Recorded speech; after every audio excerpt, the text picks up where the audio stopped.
Zlaté jablko. Jeden otec mal 3 synov. Najmladší z nich, ktorý sa volal Hans, bol trochu hlúpy. A keďže doma nebol na nič súci, otec ho poslal do sveta. Na svojej vandrovke prišiel Hans do istej dediny a pýtal si tam u jedného sedliaka prácu. Sedliak mu povedal: Ja ti dám prácu. Na lúke sú 3 kopy mládze. Tie budeš po 3 noci strážiť. Ale daj si pozor, lebo už mnohí sa na to podujali, ale ani jeden nevydržal. Hans privolil. Kým sa pobral na lúku, dal mu sedliak večeru, aby mal čo jesť, a vidli, keby bolo treba, aby sa mal čím brániť. Idúcky stretol malú myšku. Myška sa ho spýtovala, kde ide. Hans jej všetko porozprával a myška povedala: Ak posluchneš moju radu, podarí sa ti robota a budeš onedlho šťastný. Hans jej sľúbil a myška vravela: Nesmieš sa starať o nič iné, len si musíš ľahnúť na prostrednú kopu dolu tvárou a nesmieš pozrieť hore, nech sa deje, čo chce. Prídu 3 kone a budú chcieť požrať mládzu. V noci na 12. hodinu prišli kone, jeden biely, jeden hnedý a jeden čierny, a pustili sa do mládze. Keď už skoro všetko požrali, pošklbali Hansa za šaty. Ale on len ticho ležal, ani sa nepohol.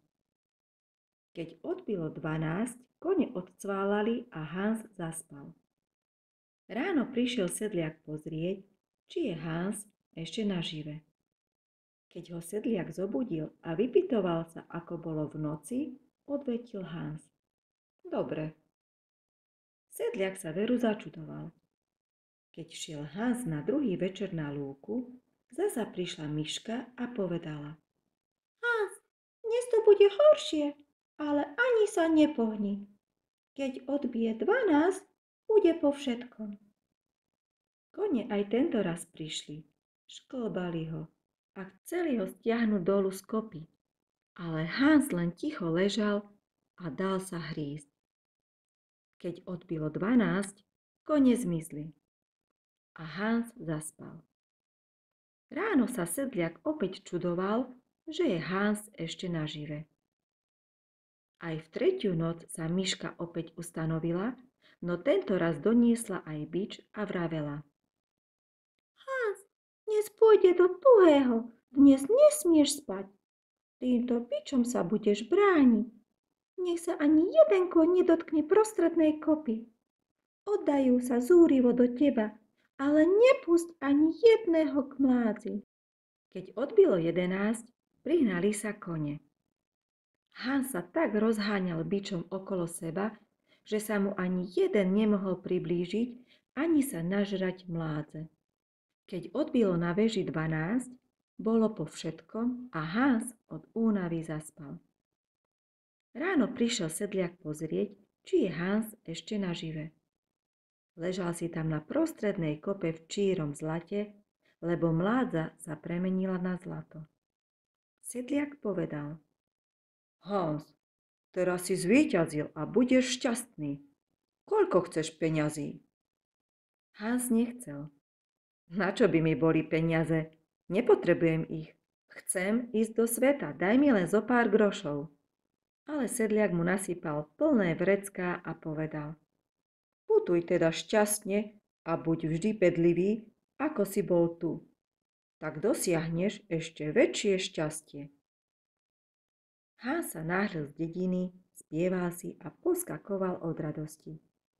Tomu prišla do cesty myška a vravela: Hans, raz si zvíťazil. Teraz sa ešte musíš previesť cez more, ale neboj sa, ja budem vždy pri tebe a poviem ti, čo máš robiť. Hans jej to prisľúbil a myška pokračovala: Pôjdeš na lodi po mori do cudzej krajiny, ale po 7 rokov musíš zostať nemý a nesmieš povedať nič iné, iba funk a fong. O nič iné sa nemusíš starať. Ja ti už pomôžem. Hans nastúpil na loď a prišiel do ďalekej krajiny. Myška ho zaviedla k istému záhradníkovi. Záhradník sa ho spýtal, či nechce zostať uňho a pracovať v záhrade. Funk, odpovedal Hans. A či vie kopať, odvetil iba Fong. Záhradník ho nechal u seba a ukázal mu, ako má pestovať kvety a kríky. Hansovi sa všetko darilo. Kvety krásne kvitli a nádherne voňali, lebo myška mu poradila, ako má čo robiť. Kvety sa ti tak pekne zmáhajú a všetko sa ti dobre darí. Dám ti vlastnú záhradu. Tu budeš obrábať, ako sa ti zapáči, povedal záhradník a pridelil mu roľu. Hans kopal a sadil a myška mu radila, ako má klásť chodníky, prekopávať pôdu, hnojiť a pestovať kvety. Keď bol so všetkým hotový, vyzerala záhrada pekne a veselo a kvety rozvoniavali sladšie ako u starého záhradníka. Grof, ktorému to všetko patrilo, chodíval radšej do Hansovej záhrady, než do záhradníkovej. To sa záhradník spýtal Hansa. Kde si sa to naučil? Hans odpovedal. Funk. A keď sa záhradník spýtal, vedel by si to urobiť ešte lepšie? Odvetil Fong. Grof si vždy dával nosiť kvety z Hansovej záhrady, lebo boli na pohľad ľúbeznejšie než záhradníkové. Ale Grof mal aj dcéru a tá sa chcela vydávať. Preto pozvali najkrajších mládencov z celej krajiny. Keď prišli, povedala grófska dcéra. Hans, ktorý nám vždy nosil prekrásne kvety, nech sa pozerá pred zámkom. Jeden zo sluhov išiel Hansovi a povedal mu to. Hans povedal iba Funk. Čoskoro sa všetci pýtači zhromaždili pred zámkom. Grófska dcéra vyšla do najvyššieho poschodia, otvorila oblok a povedala. Teraz hodím dolu toto zlaté jablko. Koho zasiahne, toho si vezmem za muža. Hodila jablko dolu a jablko padlo na Hansovú hlavu. Tu zvolali všetci. To máme pekného ženícha. Ale Hans povedal iba Fong. Grófska dcéra sa veľmi nahnevala, že jablko zasiahlo práve Hansa. Potom slávili svadbu a Hans sa stal mladým grófom. A keď sa ho jeho žena niečo spýtovala, vravel iba Fung a Fong a nič viac. Tak žili spolu niekoľko rokov. No mladú ženu veľmi mrzelo, že je Hans ustavične nemý. Žalovala sa otcovi a rada by sa bola zbavila svojho muža, lebo keď k ním prichádzali na návštevu rytieri zo susedných zámkov, vravel Hans iba Fung a Fong a to bolo všetko. Starý grof súhlasil a nazdával sa, že by sa to dalo zariadiť. Pôjde do vojny proti svojim susedom a Hans musí bojovať celkom napredu na čele vojska. Tam ho zabijú. Tak sa i stalo. Grof povedal Hansovi. Vypukla vojna a ty musíš bojovať na čele vojska. Hans odvetil Funk. O 11. sa začína vojna, povedal grof. Hans na to Fong. Keď sa na druhý deň mal Hans vybrať do boja, dali mu veľmi biedného koňa. Cesto ho postretla myška a povedala. Hans, zle sa ti bude vodiť, ale ty len rob, čo ti poviem. Máš zlého koňa, no dostaneš lepšieho. Jazdi až po tamten krík a čakaj na 11. hodinu. Potom príde iný kôň a donesie aj ostrohy a šabľu. Hans síce dostal šabľu, ale akúsi starú a zhrdzavenú. Sľúbený kôň čoskoro aj prišiel. Hans sa naň vyšvihol a smelo sa niesol do boja. Nepriatelia sa hneď vrhli naňho, ale držal sa udatne. Ani jeden sa nedostal až k nemu. Všetkých odrazil svojou šabľou. Keď bylo 12, trúbili, že treba prestať bojovať. Hans si pri kríku vymenil koňa a na tom starom jazdil domov. Tam mu všetky pokrytecky bežali v ústrety a spýtovali sa, či zvíťazil. Funk, povedal Hans a šiel do zámku. Doniesli mu jedlo a jednostaj hučali doňho, že by mal nasledujúci deň ďalej bojovať. Hans odvetil iba funk. Na druhý deň mu dali ešte horšieho konia, aby len nezvíťazil. Myška zasa prišla a vravela. Hans, dnes bude vojna o voľačo horšia. Dávaj si pozor. Zájdi zasa k tomu kríku. Tam nájdeš udatného konia a lepšiu šabľu ako včera. Bojuj udatne. Kôň veľa urobí, ale ty sa musíš smelo byť, lebo nepriatelia budú dnes bojovať urputne. Hans prišiel so svojím koňom ku kríku a už mu bežala naproti mladá ohnivá paripa. A doniesla mu aj ligotavú šabľu. Hans vysadol na koňa a hneď sa i vrhol do bitky. Odrazil všetkých nepriateľov. Ani jedno seknutie šable ho nezasiahlo. Starý gróf sa nemálo začudoval, keď videl dobrého koňa a ligotavú šabľu.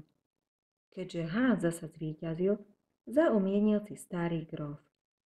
Zajtra mu dám takého zlého koňa, že nevyviazne a zabijú ho. Grófova dcéra ho šla privítať a tvárila sa, ako by sa tešila z jeho víťazstva. Hans povedal iba funk. A keď sa vyzvedala, ako to urobil, odpovedal funk. Na tretí deň dostal Hans koňa, čo ledva stal na nohách a tupú rozheganú šabľu, ktorú nemohol šermovať. A zasa prišla myčka a vravela. Hans, dnes pôjde ozaj do tvojho, dnes ťa chcú zabiť. Dostaneš však dobrého koňa, ešte ohnivejšieho, ako tie predošlé. Myška mu dala i obväz, aby si zastavil krvácanie, ak by bol zranený. Keď prišiel Hans ku kríku, pribehol tá plným cválom tátoš, Hans sa vyšvihol naň a hnali sa do boja. Ale aj nepriatelia sa už hrnuli, rozháňali sa na ňo mečmi a poranili ho. Keď začala Hansovi tiecť krv, tešili sa, že čoskoro umrie. Ale Hans si ranu rýchle obviazal a udatne sa bil ďalej, kým napokon nezvíťazil. Potom pustil ohnivého tátoša a vzal si svoju kľavú myrthu. Doma ho všetci milo privítali. Gróf poslal po lekára. Tomu však rozkázal, aby dal Hansovi otravy do rany, nech by už konečne zomrel. Lenže Hansovi to nezaškodilo, lebo obväz, čo dostal od myšky, ranu čoskoro vyhojil. Hans ležal ešte v posteli, keď zasa prišla k nemu myška a povedala mu. To najhoršie máš už teraz za sebou, ale voľačo musíš ešte urobiť. A potom už budeš smieť aj rozprávať, lebo zajtra sa završí 7. rok. Dnes noci pôjdeš o 11. do maštale. Tam uvidíš 3 kone. Budú ležať na chrbtoch. Vedľa prostredného nájdeš veľký strieborný nôž. Tým nožom musíš koňom rozpárať bruchá. Hans by bol skoro zaspal. Šlo už na 12. hodinu, keď sa prebudil. Rýchle bežal do maštale, schytil nôž a rozrezal brucho prvému koňovi. Vyskočil z neho akýsi mužský. Potom rozpáral druhého koňa a z toho vyšla akási žena. Keď rozpáral brucho tretiemu koňovi, vyskočila z neho prekrásna slečinka, princezna. Tedy Hans prekvapený a naľakaný odhodil nôž, bežal späť do domu, ľahol si do postele a zaspal. Ráno prišiel za ním doktor, myslel si, že Hans už nebude medzi živými.